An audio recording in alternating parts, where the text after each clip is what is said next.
At Mertid Air Base Command, Turkey held an emotional and solemn military ceremony to honor the soldiers martyred in the recent C-130 cargo plane crash on the Georgia-Azerbaijan border. Rows of coffins draped in Turkish flags stood side by side on the tarmac as families, senior military officers, and government officials gathered to pay their final respects. Some families clutched photographs of their loved ones, while others quietly prayed as soldiers stood in formation nearby. The ceremony began with the reading of the fallen soldiers' biographies, followed by prayers for their souls. As the national anthem played, Turkish troops carefully carried each coffin to waiting military aircraft, which would transport the remains to their final resting places. According to the Ministry of National Defense, the C-130 military cargo plane had been returning to Turkey from Azerbaijan when it tragically went down near the Georgia-Azerbaijan border. The aircraft was carrying 20 people, including flight crew members.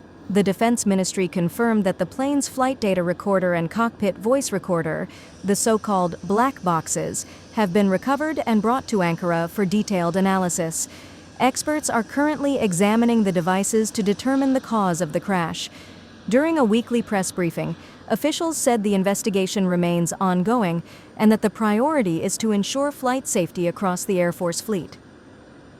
As a precautionary measure, operations involving all C-130 aircraft have been temporarily suspended until a full technical inspection is completed.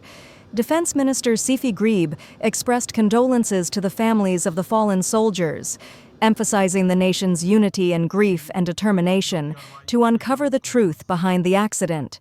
He stated, "Our hearts are with the families of our heroic martyrs. Turkey will honor their memory with dignity and resolve." The ceremony also served as a reminder of the personal sacrifices made by those in uniform. Many of the fallen had served on humanitarian and logistics missions between Turkey and Azerbaijan, two nations bound by close military and cultural ties. Prime Ministerial and Defense Ministry representatives joined senior commanders to lay wreaths at the ceremony. The solemn atmosphere was punctuated by moments of silence, broken only by the sound of prayers and the footsteps of honor guards escorting the flag-draped coffins. Meanwhile, the ministry also addressed another issue: the premature release of victims' identities on social media before official announcements. Authorities identified several accounts responsible for sharing the information and confirmed that legal proceedings have been initiated. Officials warned that such acts not only breach privacy, but also cause further distress to grieving families. In Ankara, citizens gathered outside military bases and mosques to show solidarity, waving flags and offering condolences.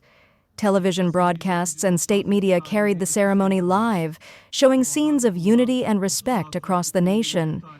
As investigations continue, experts will analyze flight data and maintenance records to determine whether mechanical failure, weather conditions, or human error contributed to the crash. The findings are expected to guide Turkey's ongoing review of its military aviation safety protocols. The suspension of C-130 flights will remain in effect until all technical inspections are finalized.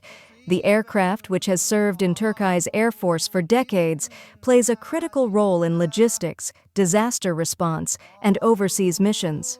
The tragedy has prompted renewed discussions about modernizing the fleet and enhancing training and safety oversight for military operations. As the ceremony concluded, the coffins were carried onto Turkish military aircraft, symbolizing both loss and honor. The sight of red and white flags rippling in the cold Ankara air reflected a nation's sorrow and resilience. In the words of one attending officer, "These heroes have returned home draped in the flag they defended. Their sacrifice will never be forgotten." Turkey now mourns its fallen soldiers, sons, brothers, and fathers, whose service stands as a testament to the courage and devotion of the Turkish armed forces.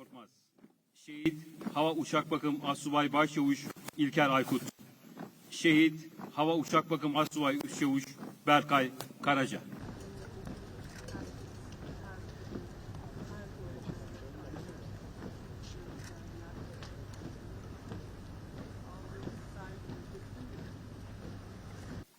...103 kuyruk numaralı uçak. Şehit Hava Uçak Bakım Assubay Başçavuş Emrah Kur'an.